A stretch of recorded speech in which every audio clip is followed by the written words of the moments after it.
שלום לכולם, היום אני אעשה לכם אנבוקסינג לאפל רימוט קונטרולר. אז כמו שאתם רואים, זה בעצם שלט מאוד מאוד דק שאפל מייצרת עם כפתורים כמו באייפוד ננו. בעצם יש את הגלגל למעלה, כפתור, מניו ופליי או סטופ. אוקיי, אז בואו נפתח את זה. אוקיי, כמו שאתם רואים זה בעצם מודבק כאן לאורך כל התחשיב כדי שזה לא ייפתח בעצם. הרי זה מאוד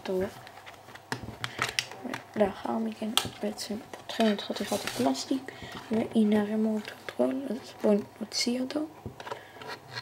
כמו שאתם רואים זה ממש אבל ממש דק ומאוד נוח לשימוש, כפתורים מאוד נחמדים, ולא יודע אם אתם שומעים אבל כבר עכשיו הוא שולט לי במק כי הוא בעצם עובד על אינפרה אדום ולי יש את המק מיני בעצם, והנקודה הקטנה פה היא החיישן של האינפרה אדום.